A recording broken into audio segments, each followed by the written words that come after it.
morning, Dog Nation. I'm Brandon Adams, and this is DawgNation Daily, the daily podcast for Georgia Bulldogs fans, presented by Pella Window and Door of Georgia. It is so great to be back with you after a really wonderful DawgNation cruise. We'll look forward to telling you all about that. I'm just very proud of the fun we were able to have, the connection we were able to make with so many DawgNation Daily listeners, viewers, DawgNation.com readers.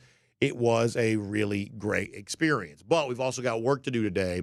There is a lot that has transpired since we last spoke. Obviously, most recently, the NFL draft, but also transfer portal, massive recruiting news.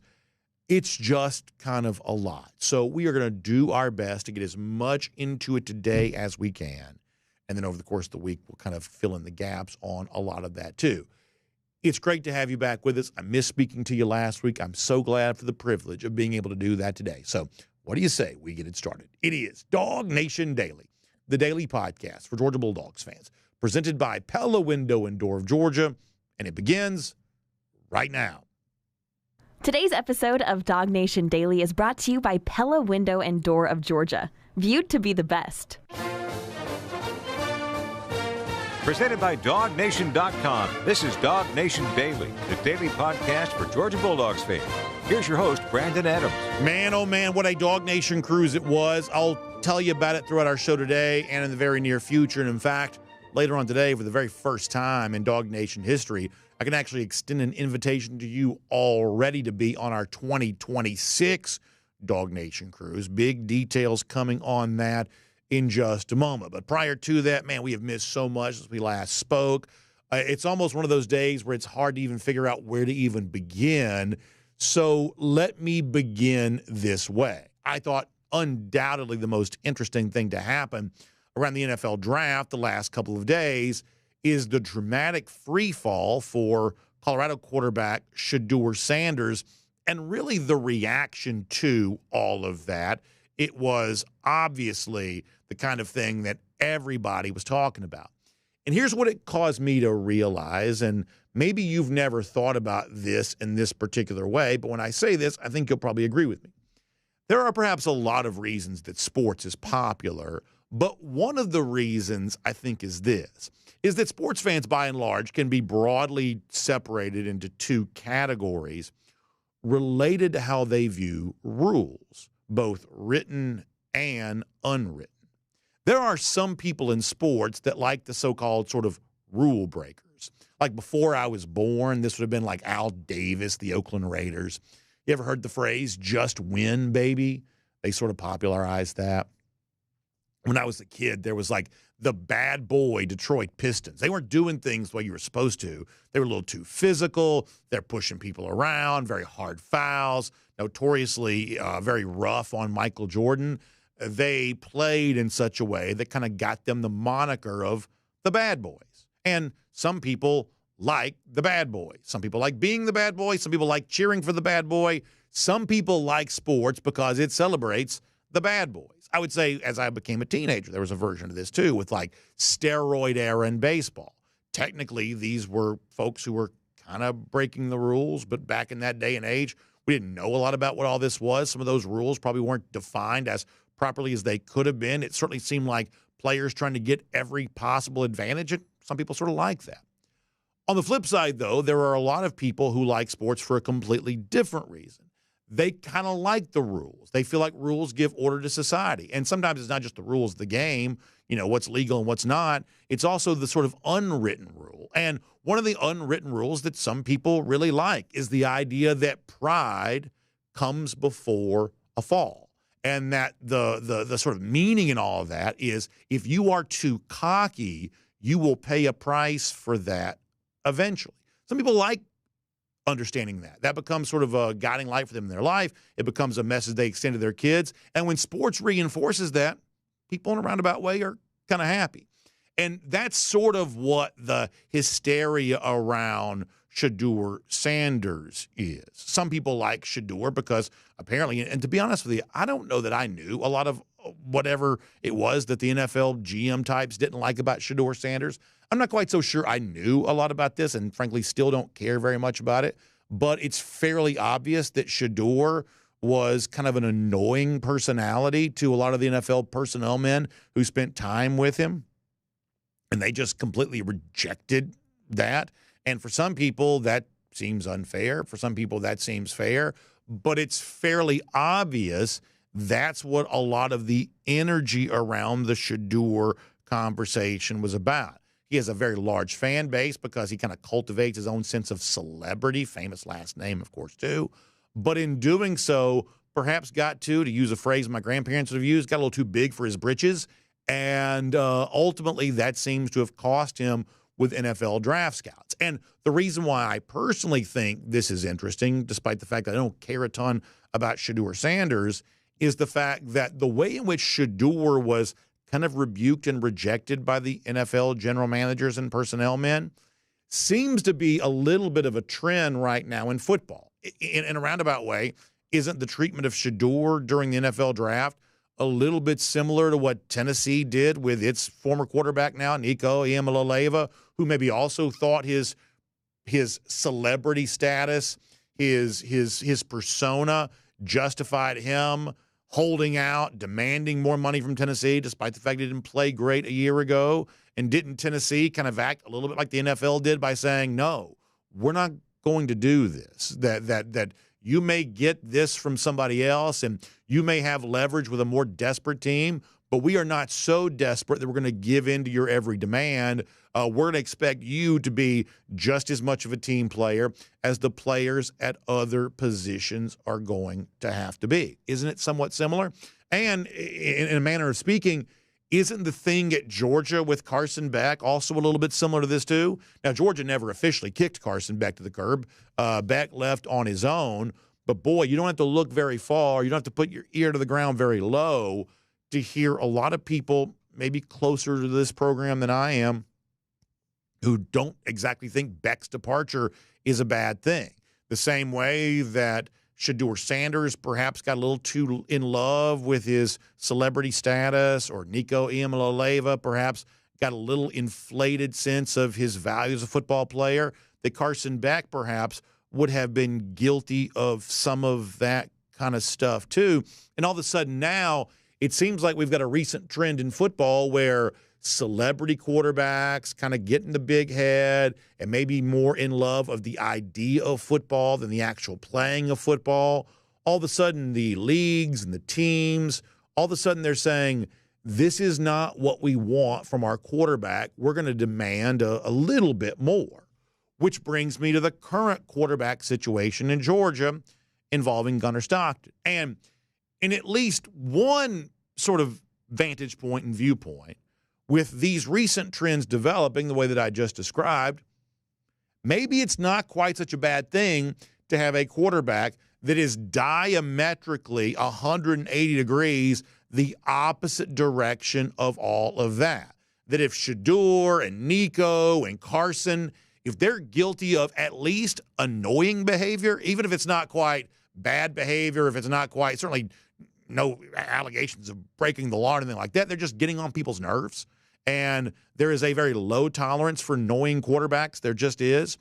It's kind of nice to have, if you're a Georgia fan, maybe the sort of quarterback that doesn't do those types of things. And Kirby Smart, while not saying much about Carson Beck, has been pretty clear and articulate about what he likes about Gunner Stockton. And it's not hard, when you've heard Smart say these things in the past, it's not hard to listen to all this and come away with the conclusion that in many ways, Georgia's presumed starting quarterback for the upcoming season is the anti-Carson Beck, and maybe the anti-Nico Iamaleava, and maybe the anti-Shedeur Sanders. This is what Smart said about Gunner a couple of months ago. He's lovable. I mean, he's a team player. I mean, I think everybody has a different personality. Like, every player in our team is not the same. I'm not the same as coach that other coaches are. Gunner has a lovable trait that everybody wants to do well for him. Everybody sees the humility he goes about his work with. He's not a big talker. He doesn't expect you to recognize him and acknowledge him as the guy that's doing extra work. He just doesn't. He doesn't look for credit for it. He embodies what a great teammate is, and he's been that way since I've known him, which has been a long time. And I think people respect that nowadays. They appreciate that, especially in their quarterback, because he's not a look at me type guy. It's just not who he is. So in light of some of the other quarterback news we've seen recently, to have the Georgia coach Kirby Smart be able to say that about what we expect to be Georgia's starting quarterback for 2025, I think most people probably view that as a very good thing. But let's have a very real conversation just for a moment. That the quarterback position has got to be about more than just good vibes. That there is still a responsibility to play the position. And you may do things the right way. You may not be annoying. You may be the kind of guy that teammates gravitate towards. And I think that goes a long way towards helping your team. But there is also a responsibility for kind of getting it done between the white lines. And I think quite fairly, there has been a discussion this offseason with some Georgia fans, we've been a part of this too, of saying, okay, well, everybody kind of likes the vibe of the quarterback who drives the old pickup and sees himself as just one member on the team, doesn't try to put himself above the team, won't be sort of captivated by his own celebrity. Everybody sort of likes the idea of that. But can you get it done? Can you be the sort of player that Georgia needs? And this, I believe, is the other thing the NFL draft shows us about Gunner Stockton, is that the actual blueprint for Stockton's success at Georgia, the actual blueprint for Georgia as a team, its end-of-season goals, it doesn't have to be nearly as hard to accomplish as some people assume it's going to be.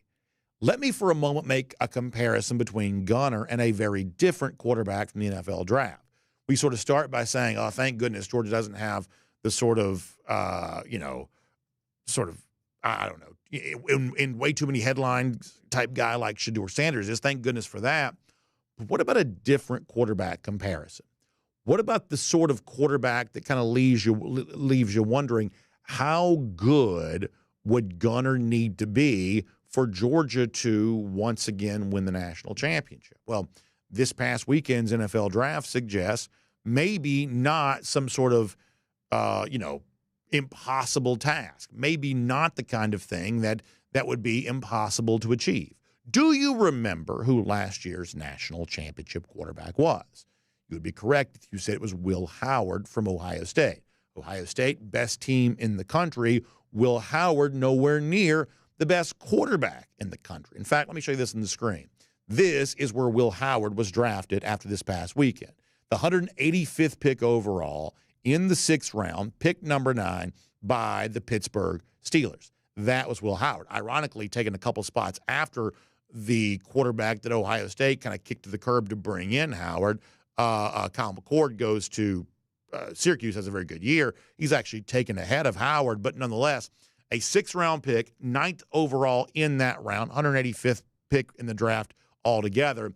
That was your national championship quarterback a year ago. Now, let me ask you, would it be impossible this year for Gunner Stockton to play like a 6th-round draft pick? I don't think impossible at all. Could he perhaps play even better than that? Well, recent history at the quarterback position for Georgia would suggest, yeah, maybe that's a possibility. But if all it took a year ago for Ohio State to win the national championship is to have a quarterback who played at kind of a 6th-round level, listen, that's a fairly low bar of achievement, I would believe, for Gunner Stockton. And this is a very important thing to understand for college football here right now. In the current age which we're living in, the most talked about quarterback and the national championship quarterback, these are not the same guy. It wasn't in 2024. It wasn't in 2023. J.J. McCarthy from Michigan was a first-round pick at quarterback. He was because of some other physical traits. But McCarthy wasn't even close to the most talked about quarterback in 2023. When Stetson Bennett was at Georgia in 2021 and 2022, other than the fixation that Georgia fans had on their guy, around the rest of the country, they were not talking endlessly about Stetson Bennett. We are going now on several years' worth of there being a very big difference between the quarterback who wins the most and the quarterback who generates the most headlines. That is an important thing to understand. So if you are going into 2025 noticing that, boy, Stockton's kind of this anonymous guy. He doesn't show up on any of the preseason lists for best quarterback, most likely to be drafted in the first round. You know, he's not the sort of multi-million-dollar quarterback like Carson Beck would have been, or Nico Iamaleava would have been, or Shedeur Sanders became. We would say good, because the kinds of guys who have been winning have been the kinds of guys who are not at the top of the mock drafts and not at the top of the NIL value rankings and not the guy generating the most clicks on social media and headlines and things like that. That right now the best teams have had quarterbacks who are not necessarily the most famous players in their sport. And in that respect, maybe Gunner Stockton fits in pretty well with what has been working in college football. And maybe the NFL draft serves as a pretty good reminder of that. Now, let me shift gears to this just briefly. This happened right as we were leaving for our Dog Nation cruise, and we're going to try to sort of cover this over the course of the next few days. But Georgia has added 4 players from the transfer portal. Let me give you like sort of a brief thumbnail on kind of how I view this. Most recently, it's Walt Claire Flynn, who had gone to Grayson, ended up at UCF. Georgia adds him. You got Joshua Horton, the defensive lineman from Miami. You've got Josh McCray, the running back from Illinois, and the name I'm going to probably butcher, Ilomadozi, the edge rusher coming in from Army. So 4 players. I think you can put these guys in 2 categories. The category of Madozi and McCray, they are players that I believe that Georgia's bringing in to help right away. Immediate impact type players for Georgia. In the case of Walt Claire Flynn and Horton, I think you're looking at more long-range additions to the program, guys whose best chance of helping Georgia might be in some future year. Now, I take that as a pretty good thing. In a day and age in which desperate teams are seeking the portal for who can help us right away, who can kind of come in and fill some gap we have on the roster and make us competitive in a way we wouldn't otherwise be, the fact that Georgia, for at least half of its spring portal additions, is sort of still thinking long range, I think that just gives you a little bit of an idea of the overall strength of the Georgia program. That Georgia, while it has needs, is not so desperate to fill those needs. It can't also think about what it's going to need a year from now, 2 years from now. There is still a lot of long-range thinking taking place at Georgia, which I think demonstrates an overall level of program strength that's sort of nice to see. But perhaps more interestingly, on the guys that Georgia's bringing in to help right away, a couple of things I think that stand out here. First of all, there's just something really buttoned up and professional about the belief that, hey, Georgia's got a need for edge rusher. Madozi seemed to be a name they're targeting it right away based on his early visit, the buzz we were seeing online. It's an immediate need. This is a player they like. He came on campus. They got it done right away. Now, they also like Bo Atkinson, too, and frankly, I like Atkinson a lot myself. But Madozi was one of like those names, along with Atkinson, of the players they sort of like the most, and they just got it done. They got their guy, and my guess is that Madozi is going to have a chance to earn a lot of playing time at Georgia. Very impressive body type, really good-looking athlete, a guy who's clearly got some intangible characteristics to him. Otherwise, he wouldn't have ended up at West Point. There just seems to be a lot to like about this. It is a position of need for Georgia. This was a poorly kept secret. In fact, it wasn't a secret at all. But by contrast, bringing in Josh McCray was a little quieter, wasn't it? For those of you who are Braves fans. This sort of reminded me of like one of those things you'd see Alex Anthopoulos, the Braves GM, do where, anytime like John Heyman or somebody like that's got some sort of rumor involving the Braves, historically we've sort of known that's not true because Anthopoulos has always been really good at working as quiet as anybody. Though when the Braves have made their big moves, there was often very little fanfare about it. And bringing in McCray, I think is kind of a similar example for Georgia where this is one of those things that we knew that Georgia might have an interest at running back, but McCray was not really a name we talked about at all prior to this. But he was a very productive player for Illinois. I think he was the MVP of the Citrus Bowl. Remember, Brett Bielema is the Illinois coach. That's a very physical-minded coach. Illinois was one of the better teams, the Big Ten, this year. To get a guy who had been very productive for that Fighting Illini offense, I think is a pretty big deal for Georgia. And I don't think McCray's arrival makes Nate Frazier any less of a player, but I do, if I'm being honest, think it maybe changes the statistical profile for Frazier a little bit. We've said a couple of times now, one of our bold predictions is that we believe that Frazier is going to be a 1,000-yard rusher for the upcoming season. And some of that's because the makeup of the Georgia running back room at least appeared to be different than it had been in the past. But now I don't quite know how true that is, that all of a sudden by bringing in McCray, by realizing that Bo Walker may be a guy that can play for Georgia this year, that Nate Frazier seems in line to be the leading rusher, and you've got guys like Chauncey Bowens and Dwight Phillips, perhaps Roderick Robinson kind of in the hopefully healthy Roderick Robinson in the mix here too. All of a sudden, the sheer number, Cash Jones, got to mention him as well. All of a sudden, the sheer number of names here kind of makes this feel a little bit more like the sort of ensemble cast that Georgia has had at running back in the past. And maybe Frazier, while he might be capable of shouldering a very big load, maybe the overall load that he shoulders, maybe it's not quite as big as I initially expected it to be. So the overall bottom line here might be that while the arrival of McCray may lessen the stat line for Frazier, it probably greatly adds to the overall stat line for the Georgia running backs. And what we've said many, many times is, go back and look at 2023. This was a year in which Georgia was a 40-point-per-game offense, scoring against virtually everybody. And that team that year, even though Carson Beck was the guy kind of attaining a lot of fame, Beck only threw 24 touchdown passes that year to kind of keep the theme of modest expectations for Gunner Stockton that he could achieve and help Georgia have great team success if he does. Could Gunner Stockton easily throw 24 touchdown passes this year based on recent performance for Georgia quarterbacks over the course of a number of years? Of course, he could do that. But the real magic of Georgia in 2023 was they led the nation in rushing touchdowns, 40 rushing touchdowns in 2023. A version of the Georgia offense was very successful, found the end zone on the ground. Bring in a guy like Josh McCray, pairing that with what Georgia already has, it gives Georgia a chance to do more of that in 2025 as well. So it'll take us more days than this to unpack all that. But for now, 4 interesting additions to the transfer portal for UGA. Clearly a team that still has it figured out when it comes to talent acquisition.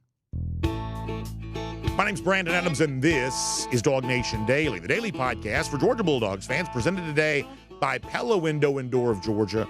We're happy that you're with us, whether it's video. We're glad to be back live again, 10 a.m. Across all platforms. Radio, Athens, Sports Radio 960 The Ref, podcasts, wherever you find them, including the world-famous DawgNation.com. Just really, really happy to have you with us for all of that.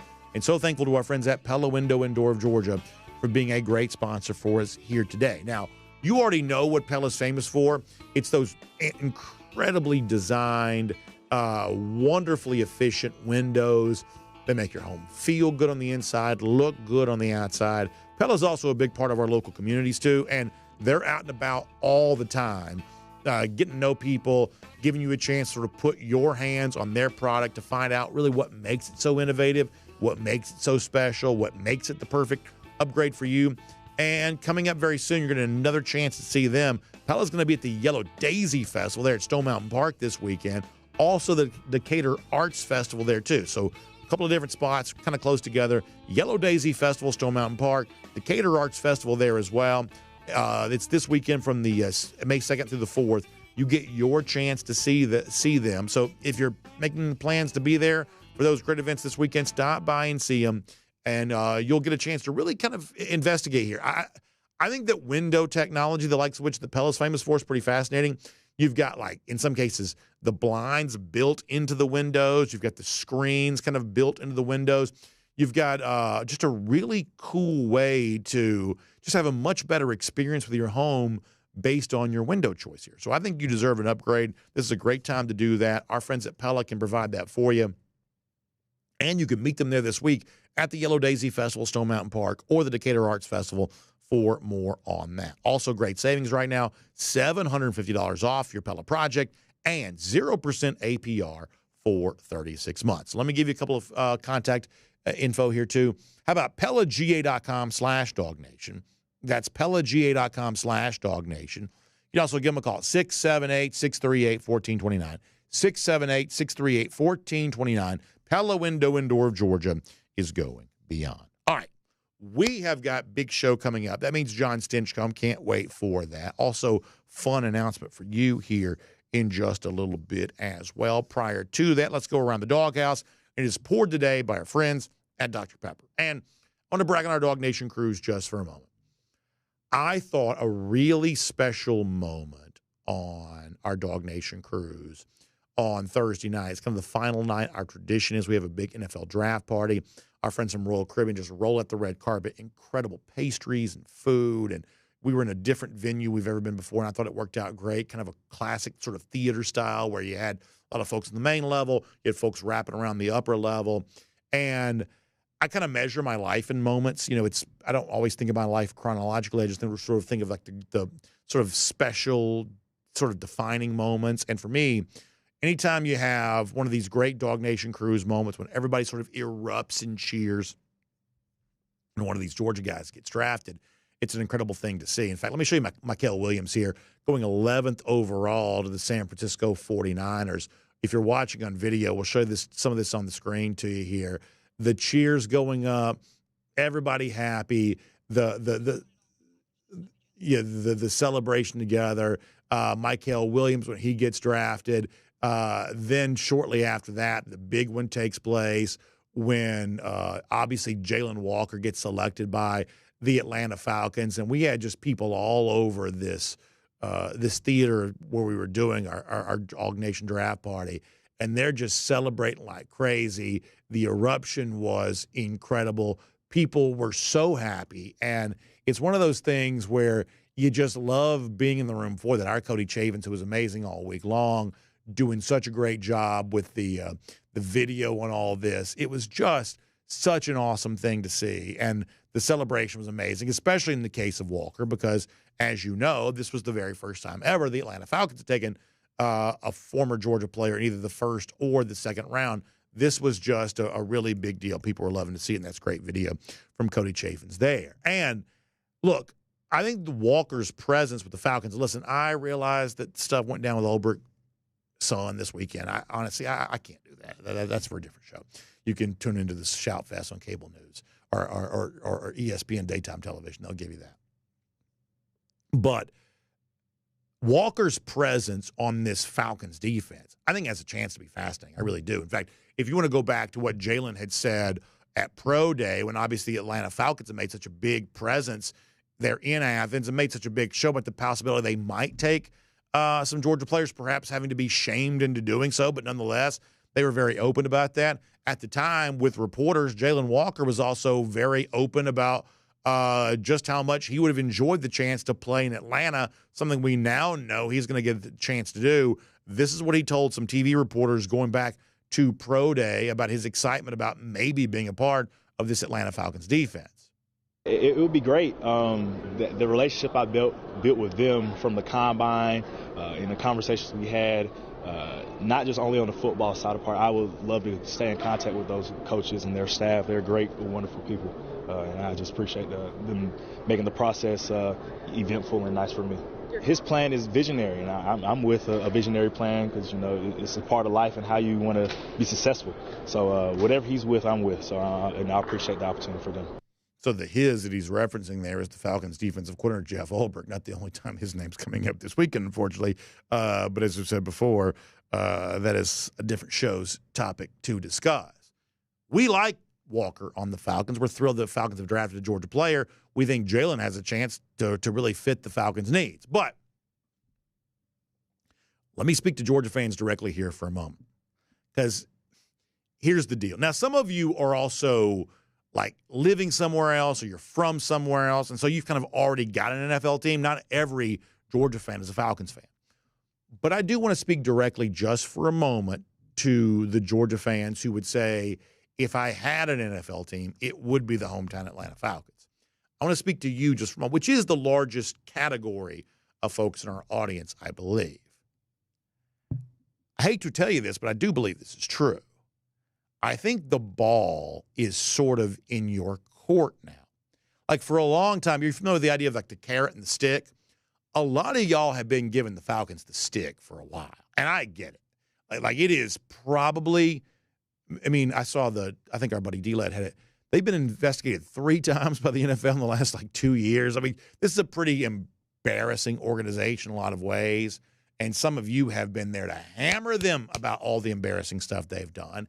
And you have given them all kinds of grief for not drafting a Georgia player. Well, now they took one of the best dudes from Georgia in the first round, completely changing their draft plans in order to do so.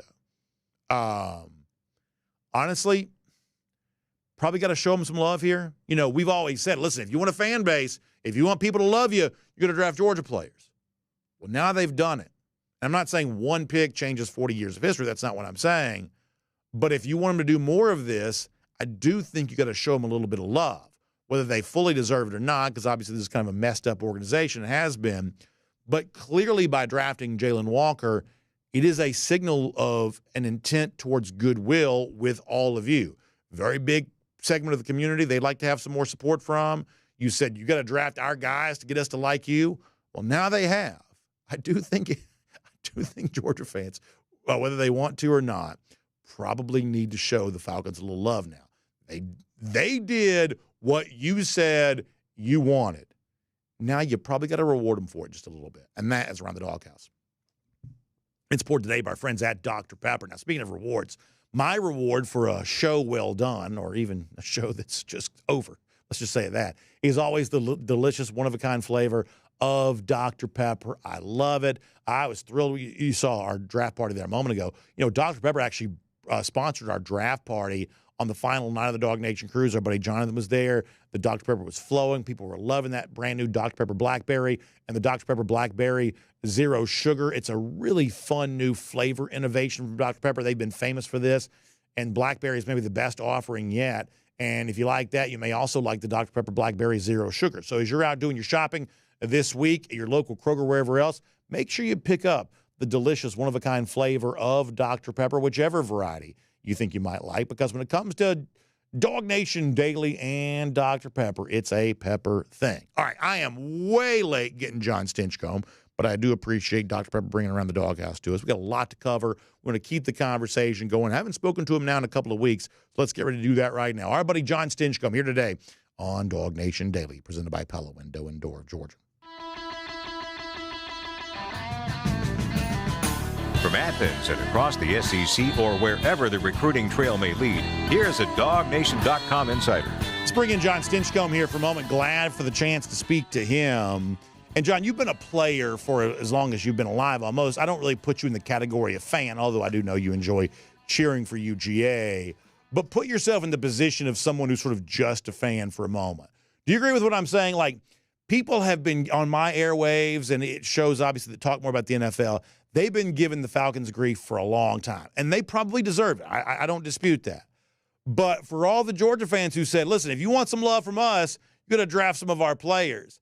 I do feel like it's time to put the money where the mouth is, and I may be no pun intended by saying that. I do feel like some of these Georgia fans who've been saying, hey, we want you to draft our guys, I do feel like there might be a little bit of a need for some support from Georgia fans for Atlanta, because Atlanta is clearly trying to extend the olive branch here and trying to kind of correct 40 years of, I would say, inglorious history in terms of how that franchise has related to this very important, segment of its constituency.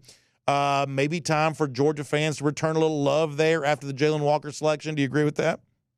It's time for Falcons fans to return a little love. I know there's some double dippers, some that are Atlanta fans and Georgia fans, and those are the ones that need to support, because obviously, you look historically, Falcons have actually drafted some dog players. It's Justin Schaefer, Jonathan Fitzpatrick later in the draft, and the complaint has been, well, but those aren't first and second rounders. Now the Atlanta Falcons go and pick, one of the very best players that Georgia has seen in these past few years in the first round, a great representative of Georgia football while he was here, and a phenomenal football player. So for all those that have complained, for all those that have said, oh, we just, why don't they ever pick people from Athens to come an hour down the road and play for the Falcons? That's a moot point now. So let's see, put your money where your mouth is, back the Falcons, if you will, and support the Dogs that are in the league and now playing for your hometown team. Now it's time for them to step up and support, because they've certainly been loud over these past few years, especially under the Terry Fontenot tenure as general manager. Of, we're putting out national champions and national championship players. Why can't we get any? Yeah. Now you got them. Let's see where the fans stand. Is there anything else that hasn't been said that could be said about Georgia's ability to populate the NFL draft? Another 13 players selected this year, 3 more in the first round. You've now got Detroit speaking about former Georgia players in a very similar fashion, the way that the Philadelphia Eagles have. Green Bay, Pittsburgh, Chargers. Like a lot of these franchises have kind of had a little bit of a niche industry of bringing in a bunch of Georgia guys.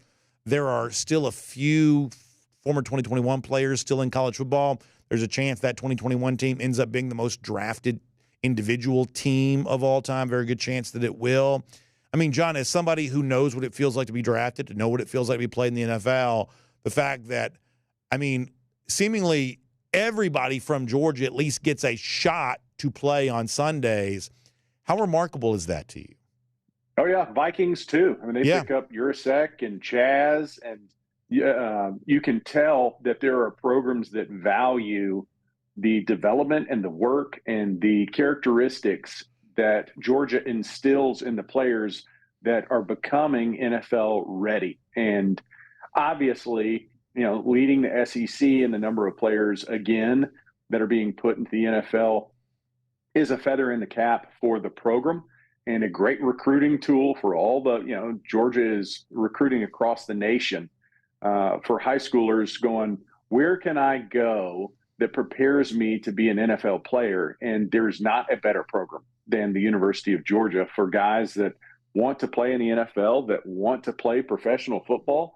Well, this is a tried and true practice that you come to the University of Georgia, you put in the work, and there's going to be opportunities on the back end. And this year was just another case in point of guys from both sides of the ball. 13 players drafted, not to mention all those that were eligible, end up in camps pretty quickly and have a good shot of making the roster, even if they're not drafted. So another great class for the University of Georgia. Another, that video they put out before the draft, one of the most inspiring little 2-minute snippets for Georgia. So just a great weekend all the way around, good representation, and more to come.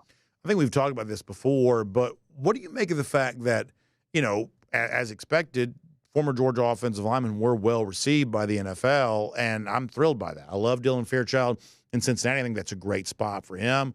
Love Tate Ratledge. I think he's got a really bright future here. Jared Wilson, obviously, his athleticism was off the charts. We knew NFL teams were going to really like that.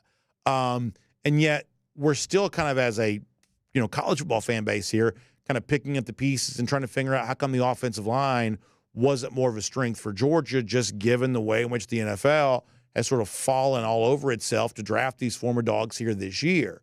Injuries is part of this, but what do you kind of attribute all that to, John? That's a great, fair question. I think you look at it, you got 6 offensive starters drafted, 3 offensive linemen drafted, a 4th who's in camp or heading to the Broncos, and you're going, okay, that's all well and good, but statistically, it was a drop-off, a down year. And I think there's an ownership across the board. I think players need to own it. I think coaches need to own it. And you look at it and you go, this was an underperforming unit. Obviously, I might deviate a little bit here and say drop balls, cost some series to be extended. But that's not an excuse for an underperformance. Now, let's zoom back out and say we beat Texas twice and we won the SEC. So a down year is still pretty good. There's a lot of aspirations across the country that would be like, holy cow, we are a little bit spoiled. And we are. The bar has been raised. The bar is continued to be national championships. That's where we want to compete, lead across statistical categories and say that we have dominated. And I think that's what Georgia is capable of. And so a down year is still pretty good, but that's not the standard. The standard is not pretty good.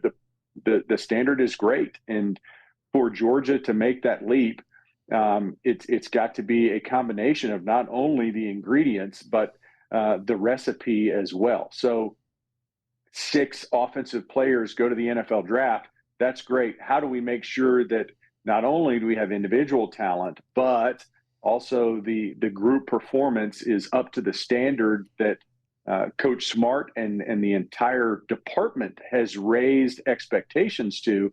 I think that's what we're looking at. And for 25, it's going to need a better collective performance. I think you look back at 24 and you say, based on what we've seen, based on the results, not only from this past weekend, but the expectations coming into the year, it was a little bit of an underperforming group that the product offensively should have been better than what we ended up getting. I think you mentioned health being a factor. That's certainly something to be aware of, but ultimately the bar is where it is, and that's high expectations. That's where you want it to be, and we'll expect better results from this 25 season. Didn't get a chance to speak to you a week ago, but if you want to go back to that time, we just found out that Georgia was adding 3 players in the transfer portal. They would also add another in Walt Claire Flynn, a guy that I'd seen at Grayson High School, ended up at UCF. And when you look at these 4 portal additions for Georgia, John, I guess the way I would describe it is it just seems really professional and buttoned up to me. In the case of Walt Claire Flynn and Horton, I believe they're sort of more long range. Hey, we're going to add you, develop you, and get you ready for some sort of future year. We knew Georgia had a need at sort of the edge rushing outside linebacker. They go out and get, from a body type and everything else standpoint, a guy who seems like a really good fit. And the case of Josh McCray, perhaps a surprising addition, but a productive running back that maybe gives Georgia a little bit of a boost there in an area in which they were, statistically speaking, really among the nation's worst last year when it comes to the overall production from the running game. And when it's a combination of immediate need, long-range planning, it just seems really buttoned up and professional to me. What do you make of what Georgia has added from the transfer portal and the fact that these additions don't really come, with a lot of shocking departures either? Seems like a pretty pleasant spring portal period for Georgia, I would say. Yeah, I think it's been judicious. I think it's been measured, and there is a plan in place. They're not willing to overspend for guys. They're not going out there and just trying to pick up every big name that could possibly create some splash and create some energy and news that circulates the team. I think they are targeting specific needs and specific patterns, guys that are going to fit in the locker room and be able to manage the culture that's created and the demands of playing at the University of Georgia. As in one article, you can read how it benefits these players. And you also need to read into that and say, that means there's a level of expectation when you bring a player in, whether it's from high school or from another program, that they have an understanding that the Georgia way is very demanding, that practice is going to be hard and you're going to compete, and it's not always going to be easy. I think we heard Coach Smart say towards the end of camp that, some of these guys are going to have to learn how to get coached. And he's loving. He loves the players, but it's also one of those tough love situations where you're going to get chewed on a little bit, that you're going to be refined. And so for a player to come in, I think Georgia's looking at how that fits into the program, how that fits into the machine that they've already created, and trying to address specific needs. So, as we're just talking about the run game, you look at McCray, and that's a big body that you're adding, and it complements probably really well. I heard before I got on air, you're looking at the statistics and how that might be impacted for Frazier. And maybe it gets poached for some of the rushing touchdowns because he's a much bigger framed guy. But again, I think that goes to what Georgia's looking for. It's not just, hey, this is a good player, maybe we find a fit for him. It's, let's see if we can match what's available to what we need within the realms of what we can afford and how they fit in our culture. So a lot of different pieces that they're trying to plug in as to how to measure and how to bring in players. And I think they've done so in a very smart, strategic way. I talked about Gunner Stockton before you joined us today, too. And my overall belief about him is, obviously, I think it's an attractive thing for those close to the Georgia program that Stockton isn't one of these like big ego quarterbacks, the likes of which have been kind of famous in the news the last few weeks.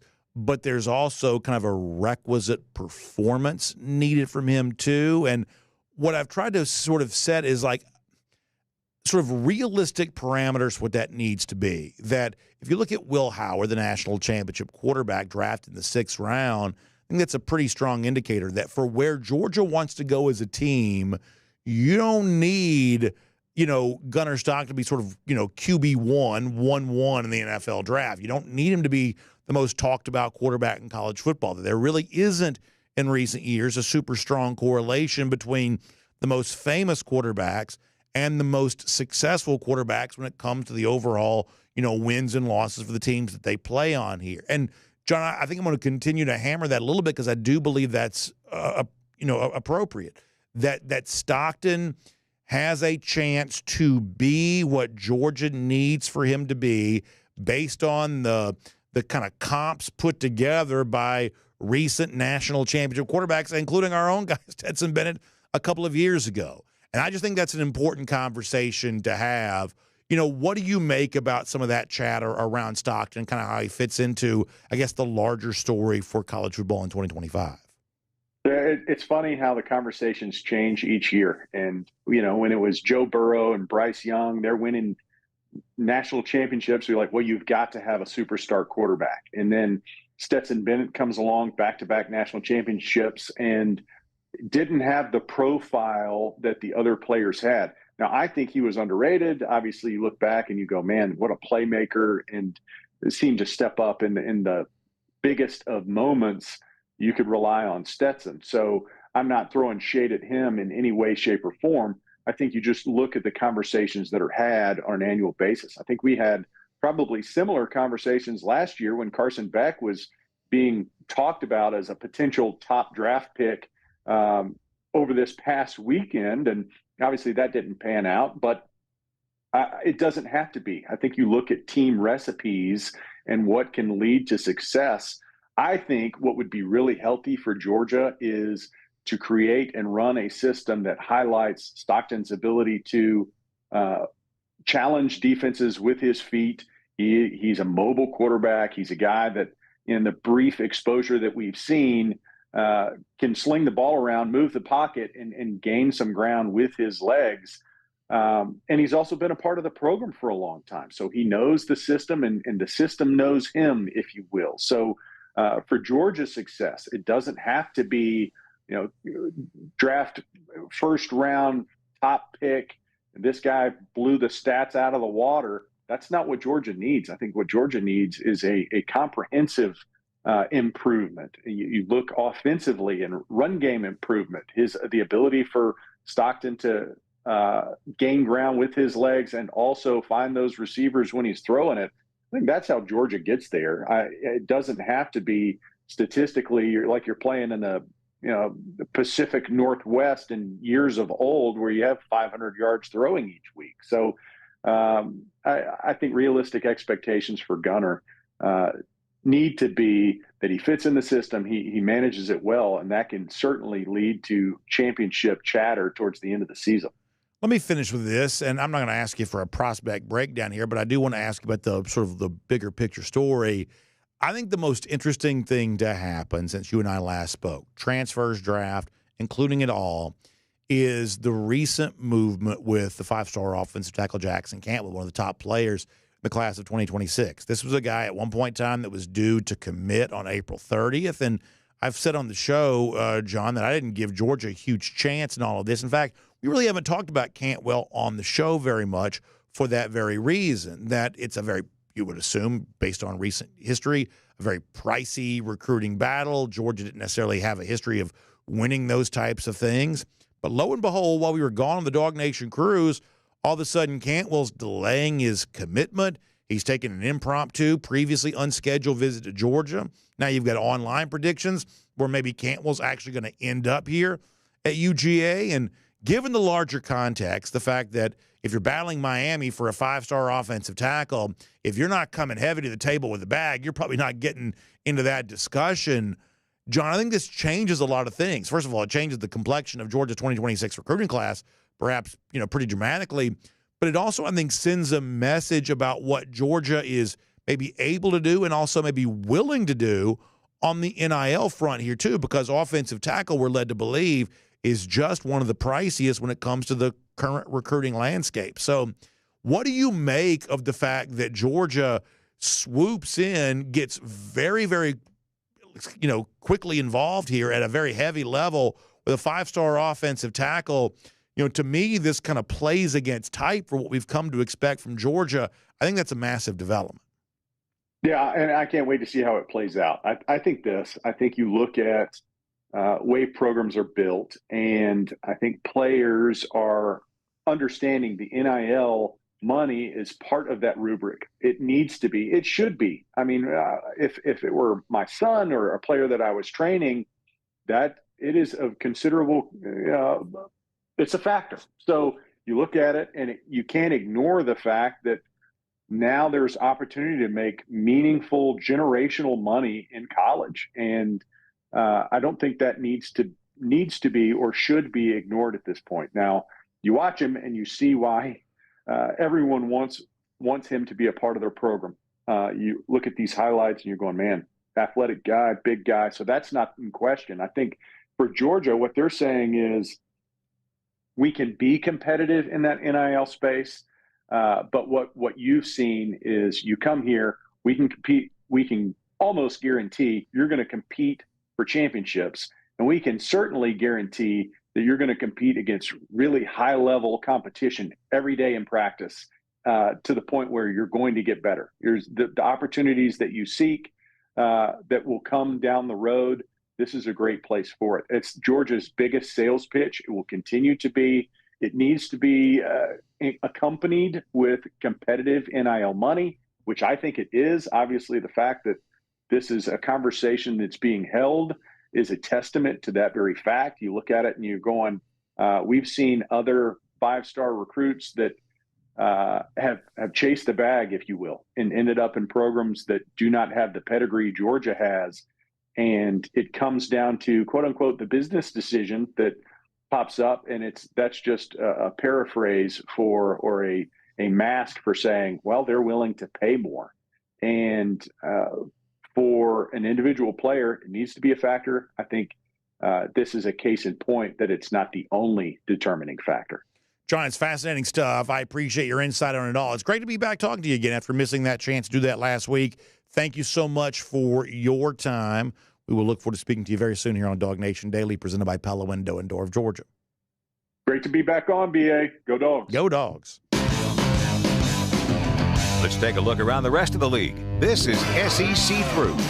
Love talking to John Stinchcomb. Missed his insight. Glad to be able to get some of that back. Really, really good stuff. So happy about that. And we're going to do more of the Jackson Cantwell stuff in the days to come, because as I said before, with all due respect to anything else, I think this late aggressive movement with Georgia towards Cantwell is probably the biggest single piece of news to emerge over the course of the last week. I just think that's a massive, massive deal. Now, here's what else is massive. Every year that we've ever had our DawgNation cruise, we've always kind of left the Bahamas, left the particular ship this year, Utopia of the Seas, left Port Canaveral wondering, will we be able to, and when could we possibly announce that we're going to do the DawgNation cruise again for the upcoming year? Well, guess what?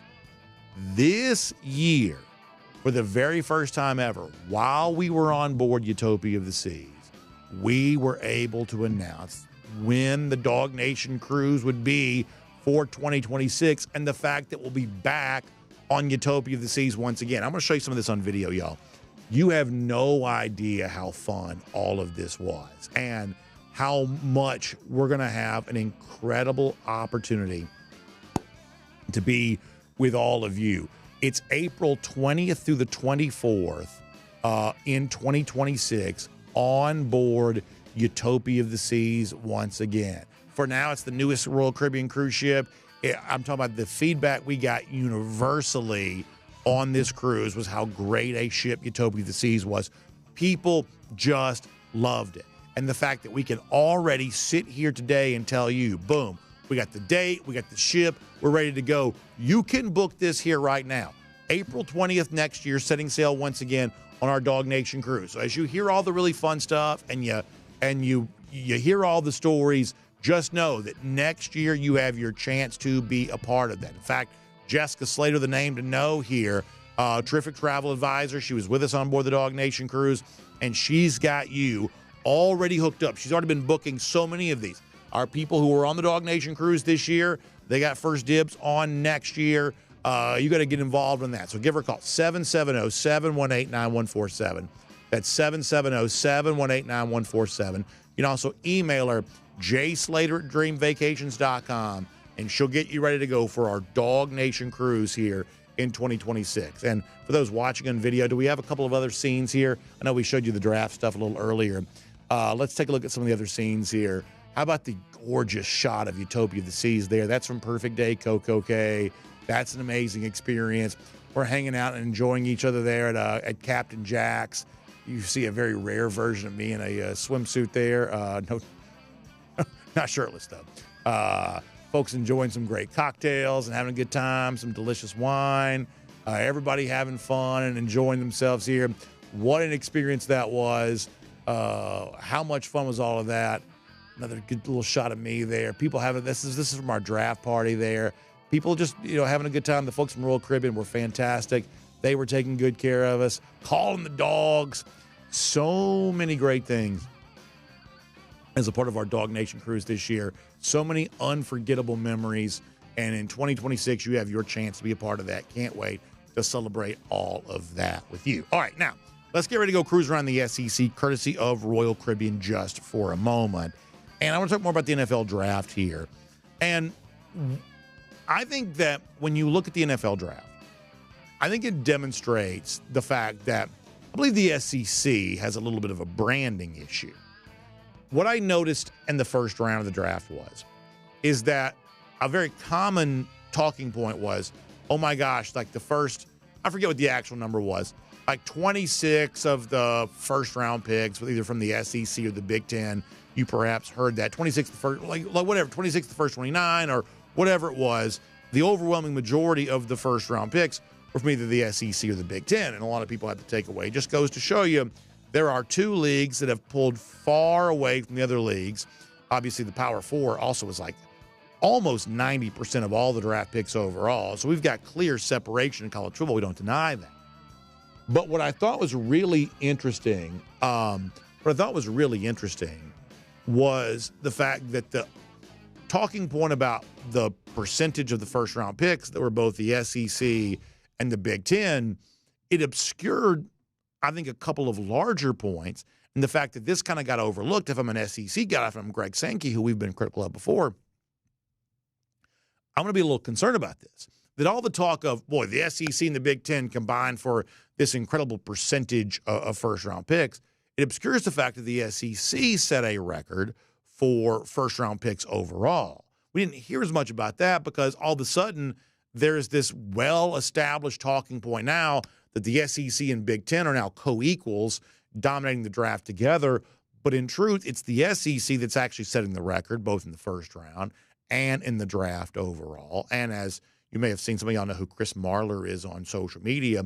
Marler put out that if you dig a little deeper on this and you look at who got drafted from the SEC, if you subtract Texas and Oklahoma from that equation, that the SEC would have still had, more draft picks than the Big Ten with just kind of the legacy members of the SEC.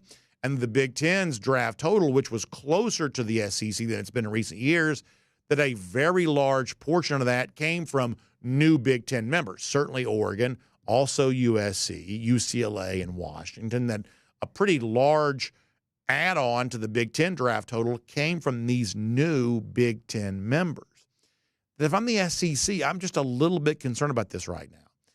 that I'm actually still dominating college football from a talent perspective as much as I ever have. In fact, the record books would suggest even more than I ever have. And yet somehow the Big Ten is still sort of glomming on to me on all of this. Now, no doubt, the Ohio States, the Michigans, programs like that have sort of upgraded their talent level, especially in the case of Michigan, far more of a factor in the NFL draft than they used to be. But it's creating a situation where all of a sudden now, I don't believe the SEC is quite getting the attention it deserves for what it's doing, which I'm going to put some of the blame for the SEC on. They've created a scenario here where it's just become too easy to talk about other things.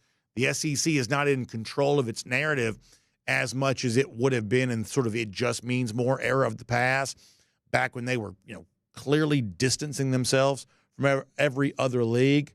I think the SEC's got a little bit of a branding issue to deal with right now. I think they've got a little bit of a messaging issue, and I think they probably need to correct that because they've still got a very good story to tell, but I don't know how effectively that story is being told here at the moment. Now, speaking of stories, this is a strange one, away from the SEC a little bit, but in a roundabout way, maybe not so. Did you see the very odd interview that now North Carolina coach Bill Belichick gave to CBS?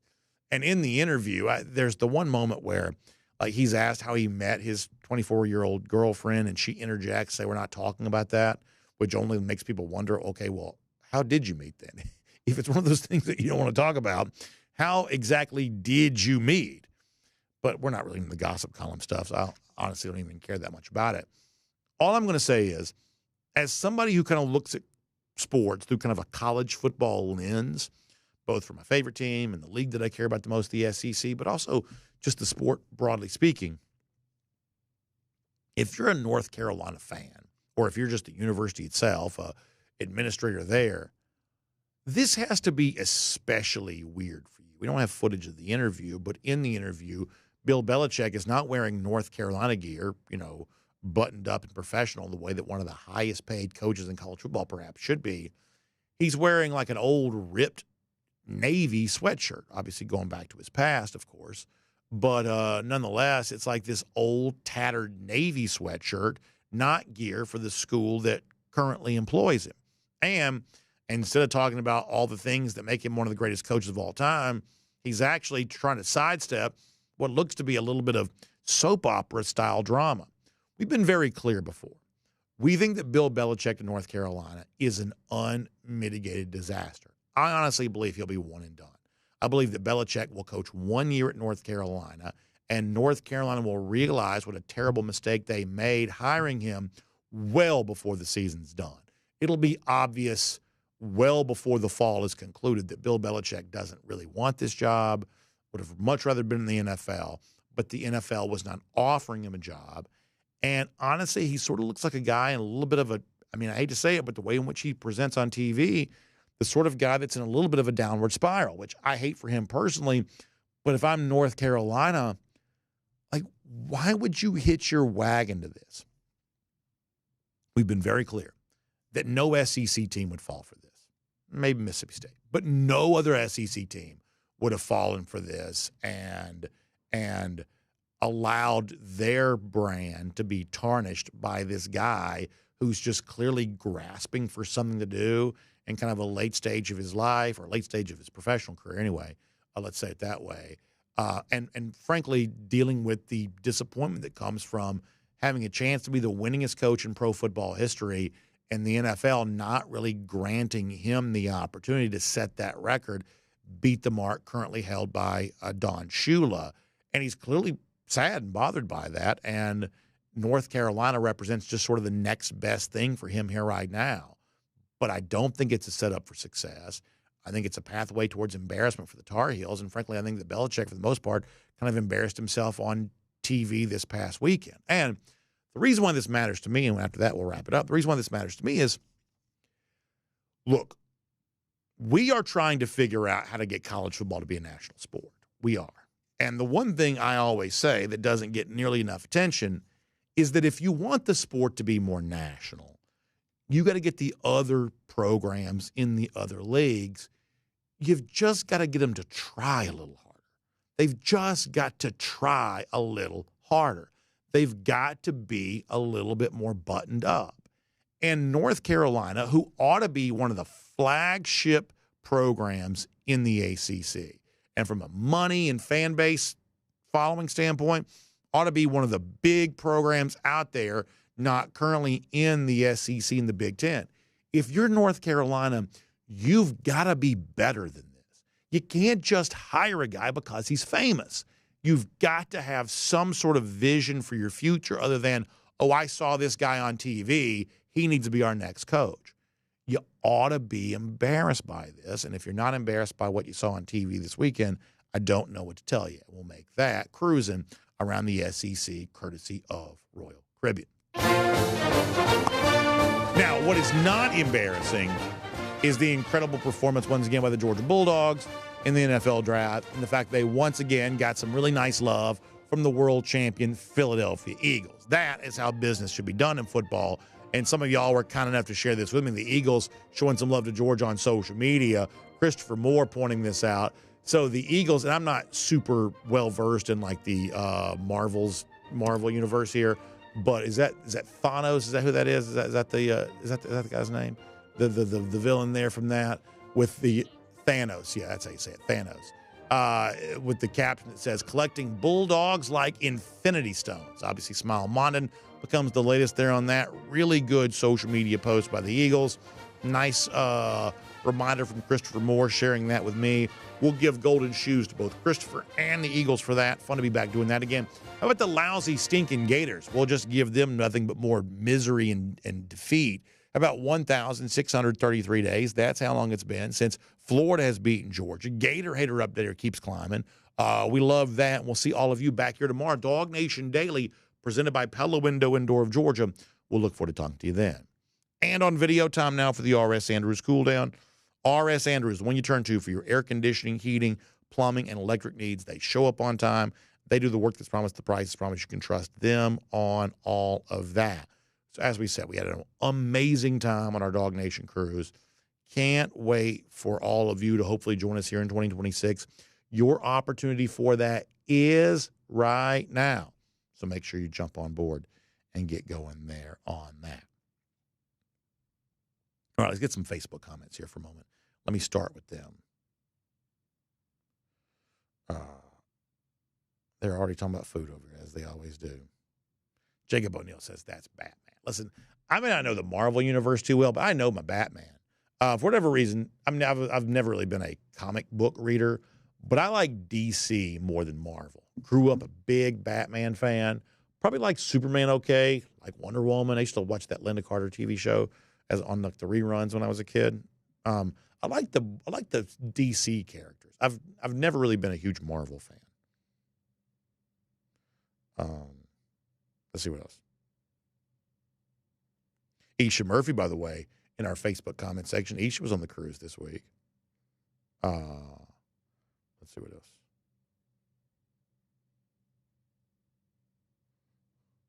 Yeah, so good stuff going on. Kent Holcomb, thanks for the kind words. Appreciate that. Glad to be back live here again. You love that. Appreciate that. Let's get some YouTube comments. A lot of Shedeur Sanders talk. And listen, as I said off the top, it is just a natural human nature thing for sports fans, I think, to be interested in stories like this. Some people like Shedeur's celebrity status.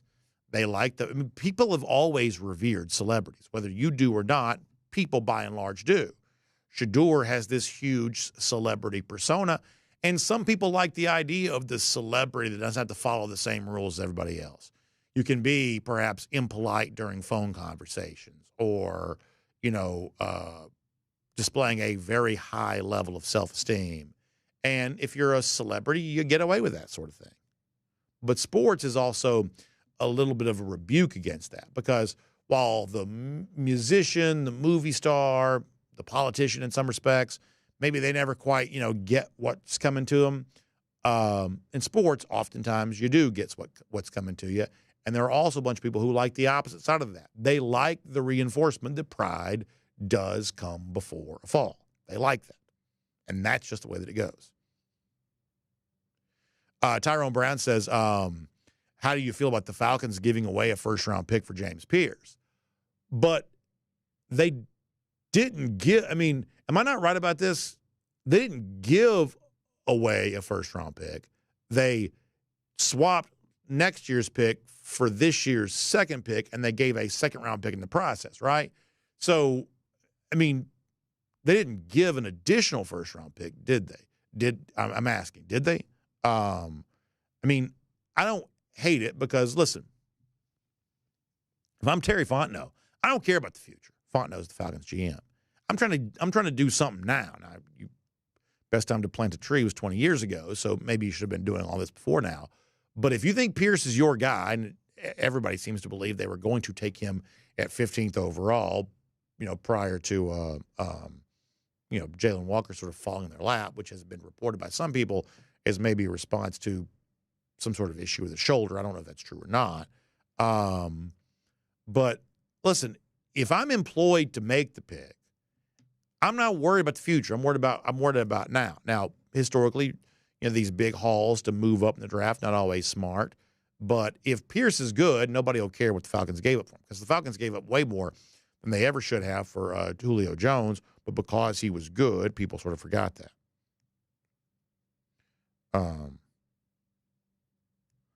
Gary Roach says a friend that I used to work with, her son played for Georgia Tech and got picked up by the Falcons. That's awesome.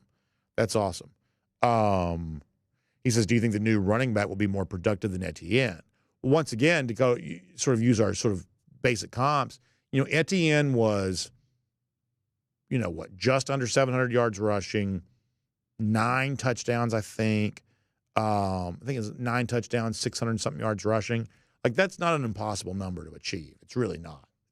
So could the new back exceed that? I would say there's a decent chance he could.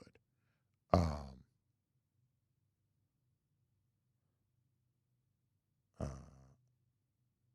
see what else.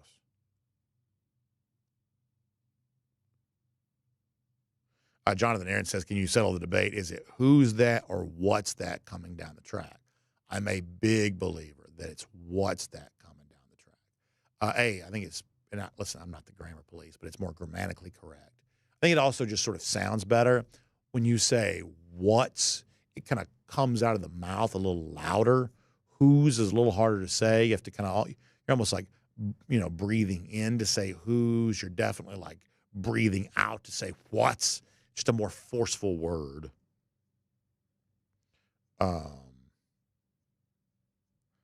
Jim Kay says college football is not a national sport. No, it's not a national sport. They want it to be, but it's obviously not. When was the last time a team from west of the Colorado River won the national championship? For that matter, when's the last time a team west of the Colorado River won a national championship in basketball? You can't be a national sport if all 4 time zones are not competing for national championships. And to Oregon's recent ascension, the West Coast has not been competing for national championships. And when you look at the total absence of fans and strong support, and like the northeast quadrant of our country, the most populated region of our country, has almost no college football support whatsoever. So I don't know if you intend your question to be rhetorical or not, but the answer is an emphatic no. Let's get more comments.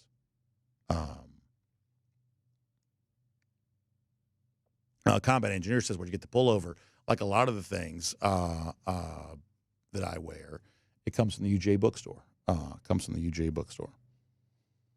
Yeah, so this came from the bookstore. Let's see what else.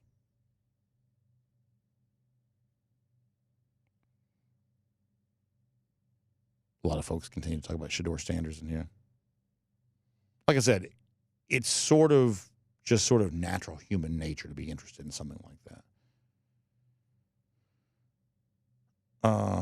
What else?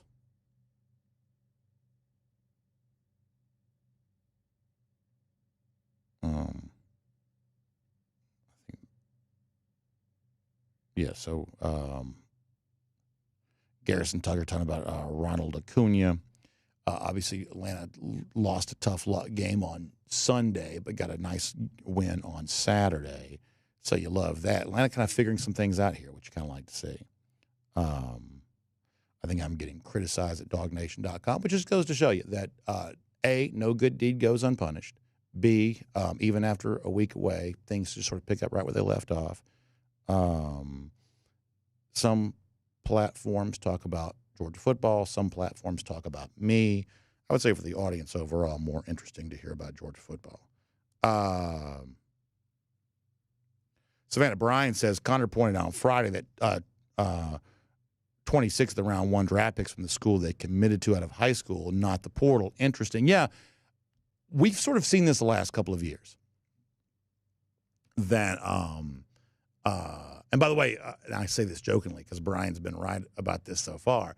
Maybe the idea of the Braves being quite as bad as Brian initially suggests, maybe that's starting to dissipate a little bit.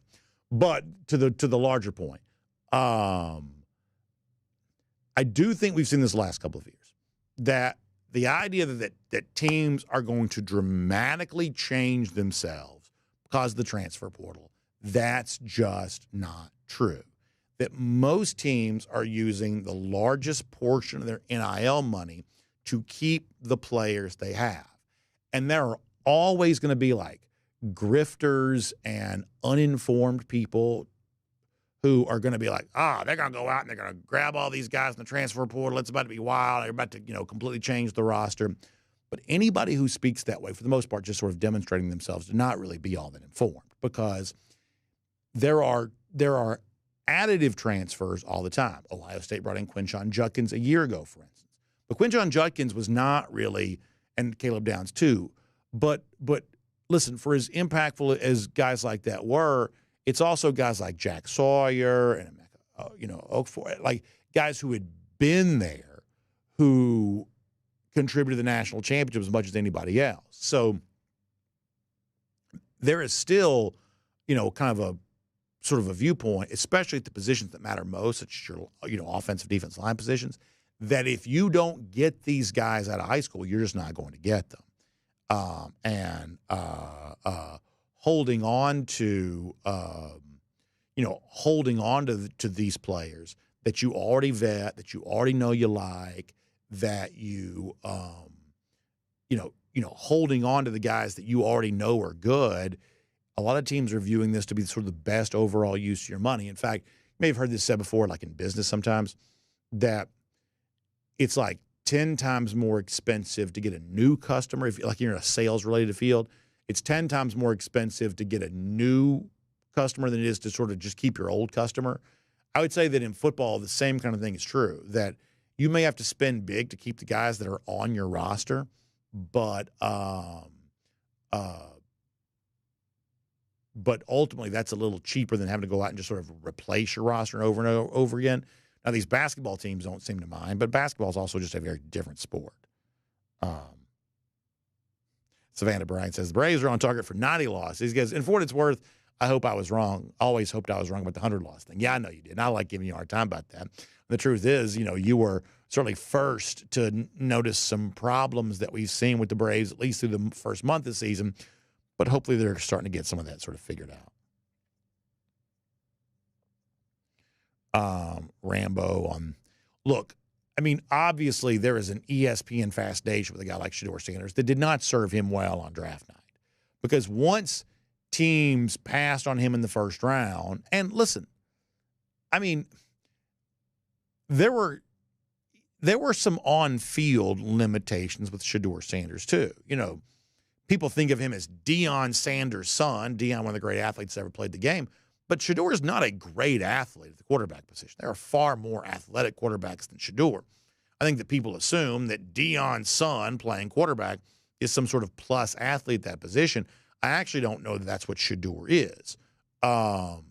So less athletic than some quarterbacks taken the first round, and certainly not a perfect thrower, not the strongest armed quarterback in the first round either. So he had some of these limitations that some teams were going to be making their own evaluation on. But once he was passed over for the first round, then it becomes, can we tolerate a backup quarterback who's this famous? And that's what causes him to sort of make it, through second round, third round, finally selected in the fourth round. That's what that kind of comes down to. And, as far as what UGA Marine brings up about the landing spot there in Cleveland, in a roundabout way, that probably works out for Shedeur as well as it could, because Cleveland is a mess. And, I'm sure they're just going to – Deshaun Watson almost certainly on his way out there, which kind of leaves you wondering Flacco, Dylan Gabriel, and Shador. It could still work out that Shador finds his path towards being a starting quarterback in the NFL, but obviously it'll be a very different, you would assume, very different version of himself than it's been before.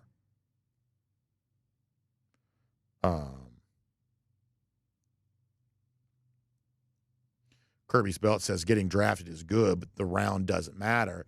Yeah, but there's also, that 8-figure signing bonus you get for being a first-round pick, that's the sort of thing. People always say, well, it's your second contract that matters, and would agree that it is. But if you are lucky enough to be one of those first 32 names to get called, y'all, that's the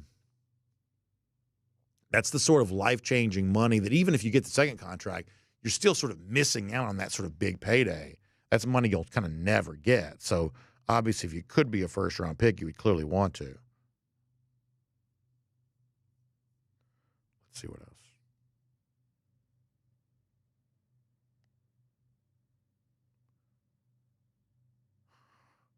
Brodo Baggins is funny. Chef Jay Bowen says, I wonder if Sanders, quote, humbled himself after the low draft pick. And what's weird is,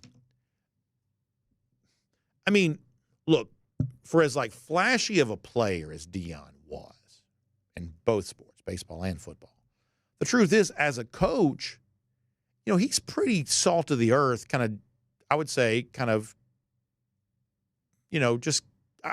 listen, to me, he sounds like any other football coach. He doesn't I think that Deion kind of, has a little bit of a flashy veneer, but I think that Deion as a football coach thinks like a lot of football coaches do. It's weird that Shador has been kind of labeled, and I don't know that it's incorrectly so, but labeled the way that he is because Deion as a coach does not seem to have a high tolerance for a lot of that kind of stuff. That this perhaps is a situation like you sometimes encounter in life where Deion may be forgiving some things from his own kids that he might not quite be as tolerant of when it comes to other players. And I'll be honest with you, I genuinely thought that Deion had a good year last year for Colorado. But when you see the way this is kind of coming to a head here, the decision to retire his jersey seems pretty suspicious now. Total rejection on the part of the NFL because of the personality, it seems like, or at least in large part because of the personality. I think this changes a little bit of the nature of the way that Deion is now viewed as a coach, too. I think that's also a part of this.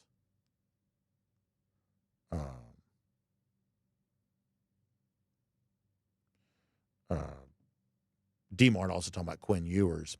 In the case of Ewers, I said this before the show started, I truly believe that Ewers only wanted to play for Texas. And, maybe he fell a lot farther than he expected to, but we said this last year, that Ewers had some problems, that Ewers was not a great quarterback, not a special quarterback, certainly.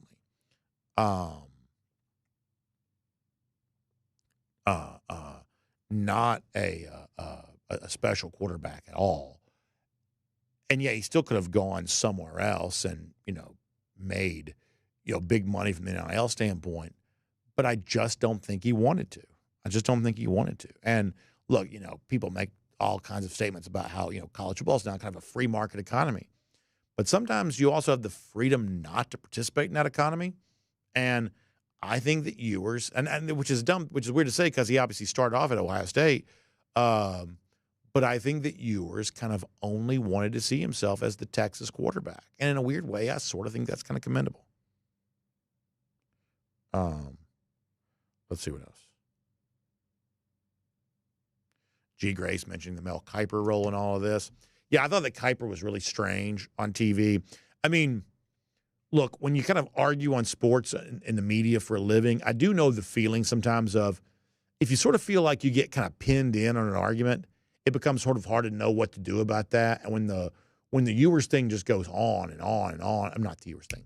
When the Shador thing goes on and on and on, I think some of this is just not quite knowing how to pivot off the argument that you had made because Kiper had drawn a pretty hard pro-Shador line early in the draft, and I guess, kind of in the lead up to the draft with his pre-draft coverage. And once it started sliding, I don't think he knew how to pivot from that. Sometimes it's just that simple of, ego gets in the way. You don't want to give in on an argument, whether it's at the kitchen table or, on TV. And I just don't think he knew how to pivot from that. And it was really awkward. People were all passing around these like videos of his TV stuff. I couldn't really watch a lot of it. Like really awkward stuff is sort of hard for me to watch. One of the reasons why I try to avoid awkward stuff here on the show. I don't, argue back every time I hear a dumb thing on air, for instance, just because awkward's tough. But I think some of that for Kiper just sort of turned into that.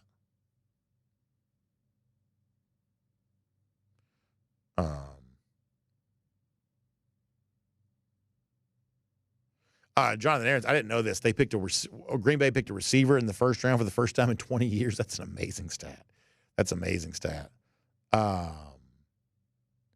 Jack Fullerton says, how many other dads are known because their son is in college football? There's obviously going to be some of that fame. I think it's also important to note that if Shador got downgraded because of what people believe they have learned about him, the truth is at one point in time he was also upgraded because of the last name that he wears. Deion Sanders' son gave him a level of fame to begin his football career with. So it's like if his name was Shador Smith, maybe he starts off a little lower, and so therefore the draft night fall seems precipitous? Is that the word? Seems less precipitous on the basis of he was both maybe initially inflated and then possibly deflated. The actual truth may have always been somewhere in the middle.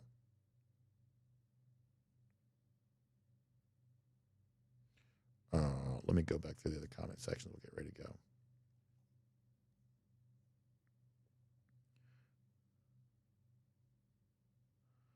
A Low Country Dog talking about Ant-Man. I saw really getting in LeBron's face. Now, listen, I don't follow the NBA at all anymore. I don't even try.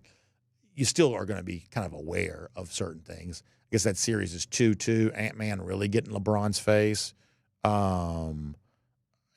Clearly trying to make this kind of his series where he makes a name for himself.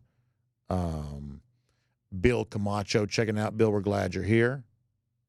DT says Ant-Man gave LeBron more than he wanted. Yeah. I mean, listen, like Ant-Man clearly seems to have that sort of like killer edge that the best NBA players seem to have. Clearly that's the case. And I mean, I guess Minnesota's got a real chance of winning that series, right?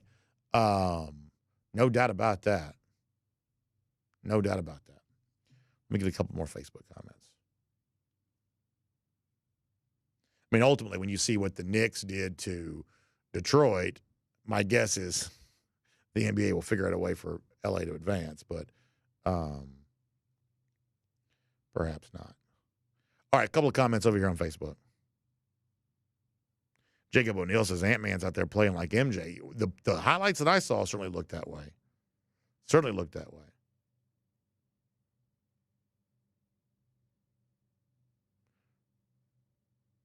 Matthew Goodman says, I assume that Bama will still have the most players in the NFL. That gap should be closing quickly. Yeah, I kind of saw that. Let me see if I can find the stat real quick, because I had seen that or something to that effect that makes me think about what you were saying. So let me give this to you. We may do something on the show about this. So the last four NFL, this came from Chris Lowe from ESPN. The last four NFL drafts, players taken in the first 3 rounds. In the SEC, Georgia's had 25. Alabama has had 23. LSU, Texas would be next in line with 13. So over the last 4 drafts, huge gap in comparison of Georgia, Alabama versus everybody else. But when you think about the fact that even though, Bama hasn't won a national title since the pandemic, and everybody knows that doesn't count, but the fact they still have been producing NFL talent at a level that's basically equal to Georgia, at least when it comes to the top end. I mean, it does sort of explain a lot, right? That Georgia has found Alabama as a foe pretty difficult to vanquish. Georgia's won more national championships in recent years, but head-to-head results have not been all that favorable to Georgia. In some respects, this explains some of that. That Bama, despite the fact that they've struggled against some other teams and they're not quite winning national championships, they are still producing, or at least have been producing, top-end NFL talent at a pretty high level. So let's watch if Kalen DeBoer is able to maintain some of that. And as Alabama perhaps becomes a little bit more similar to these other NFL teams, or I should say these other SEC teams, does that make them for Georgia a little easier to beat? The other thing that you kind of notice here is when you look at these other, SEC teams, boy, there's a real talent drop-off in terms of what they produce from an NFL level. I'm talking about LSU and Tennessee and certainly Florida. Some of these teams are just not producing the sort of high-end NFL talent you think they probably should. At DawgNation.com, Ken Holcomb says Shedeur Sanders, in my opinion, dropped in the draft because teams didn't want to deal with not just him, but his father's overbearing personality. Yeah, I would think there's some of that's true. And there's also the kind of weird headlines of the moment one thing goes wrong, all of a sudden now you've got, maybe Deion should be the coach of, we'll say now, the Cleveland Browns. A lot of teams just don't want that.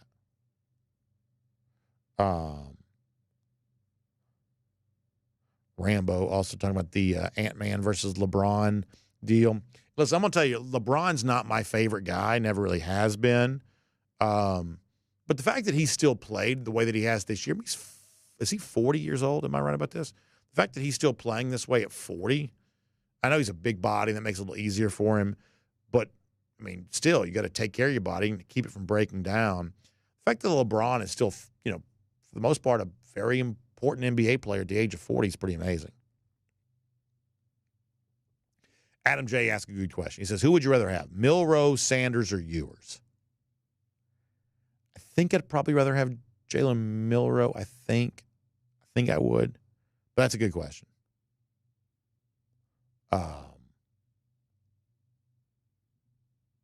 G. Gray says no program produces better players than Bama. Listen, Georgia's obviously coming on pretty strong here. Even G. Grace, I hope, would acknowledge that. But at the same time, we're going to acknowledge, too, that it's no secret why Alabama has won as much as it's won because of the level of player that's come in there. I used to have a theory that, you looked at the Bama 5-stars and how successful a lot of those guys became in the NFL, that for a while, Bama was sort of getting the 5-stars of the 5-stars. They were with even the category of the top recruits, they were even being selective within that category. Hard level to maintain, but Alabama's certainly been very good at that. D-Mart says Deion could back up his cockiness as a Hall of Fame level talent. That's true. When Deion was coming up, the brash personality, not everybody wanted to be a part of all of that, but Deion, to my mind, is the best cornerback of all time.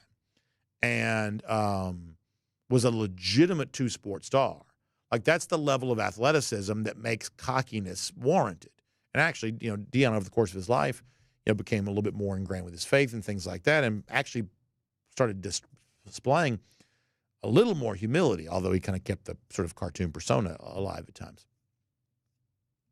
But you oftentimes see this where, hey,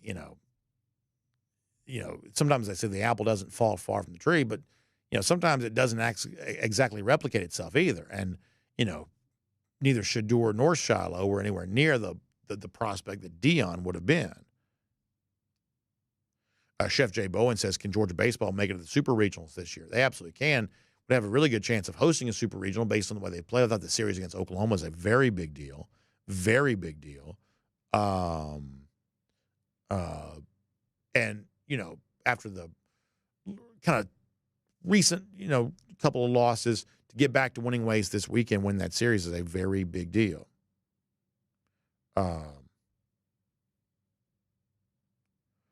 Let us see what else.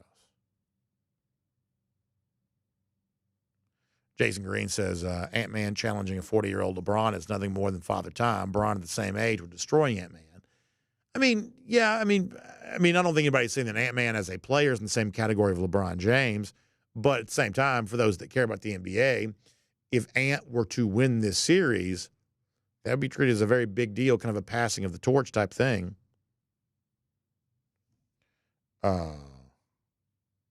D-Mart also says he has a lot of respect for Deion, the way that he came up as a coach, saying he cut his own grass on the practice field at Jackson State. I didn't realize that. But, yeah, I mean, like, that's what makes the sense of entitlement on display from Shedeur pretty weird, is the fact that Deion, as he's come up as a coach, has not really cultivated his own sense of entitlement that way, that he kind of did it the right way. He paid his dues. He worked his way up.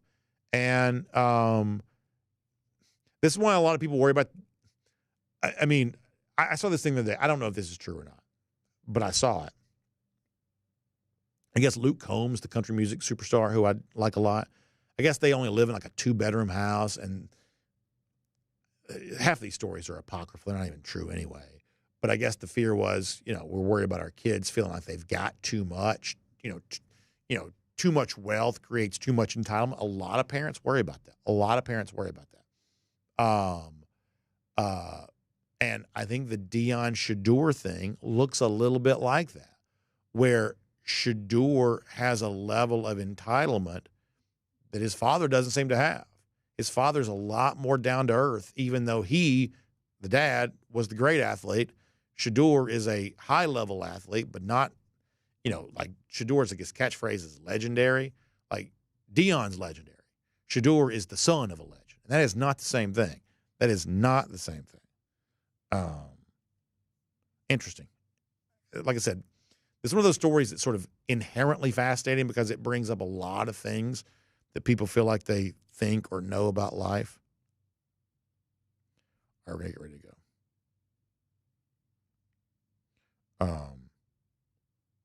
Free Durden says the NBA is a young man's game.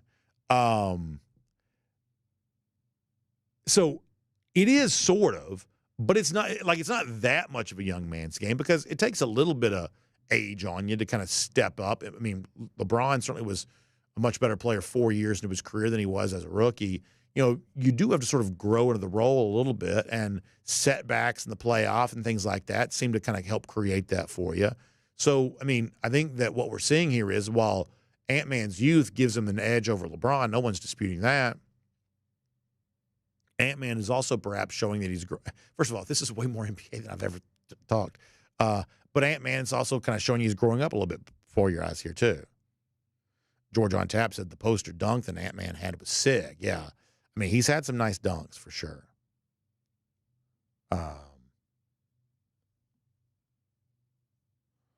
All right, anything else before we go? Adam J. says that Shedeur needs to be consistently good before he reaches the legendary status. And honestly, listen, I know everybody's all up in arms about the whole, like, prank call thing, but I heard the audio of this, and when Shedeur thought he was being drafted, he's, like, dropping catchphrases on the phone of, like, let's go be legendary. People don't like that sort of thing.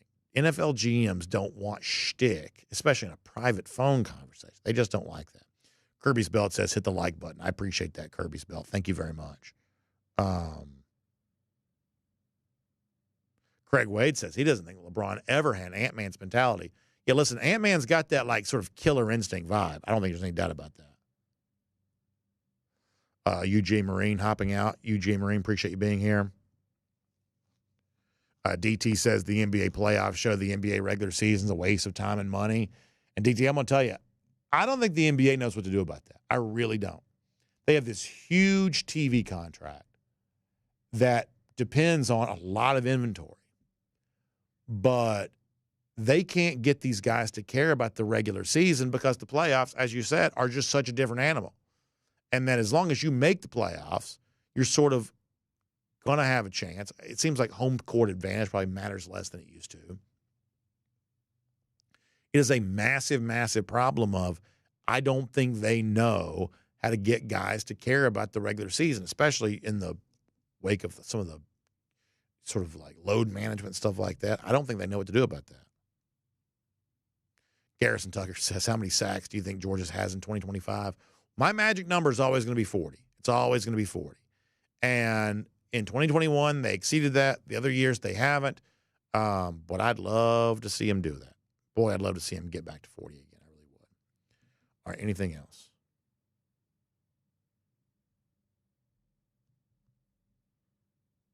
Spencer Clark says cockiness never gets you to the top.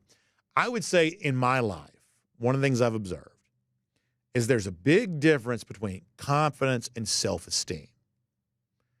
People gravitate towards confidence because, honestly, there are various times in which people need to borrow confidence. Confidence is a very attractive trait. Self-esteem is not. Self-esteem, by and large, is not a good thing.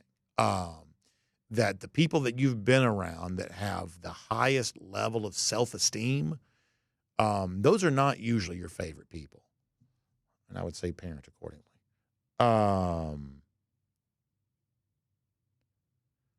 Let's see what else. One more final time on Facebook, then we're gone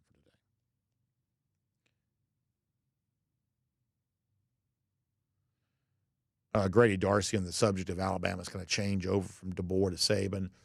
I mean, when Kalen DeBoer stepped in last year, he benefited from a lot of kind of institutional memory left over from the Saban era. We've said that we think in many ways, and this is kind of, I think, the point you're also making, that in 2025, this is now Kalen DeBoer's team. He's replacing quarterback, doing things a little differently. And just when you watch, and we gave you the number a moment ago, but all the Alabama players that have been drafted, they just sort of demonstrate you how strong of a program Alabama's been. And we're going to find out if Kalen DeBoer can maintain that. Obviously, it's a huge, huge game between Georgia and Alabama in September. Huge, huge game there on that.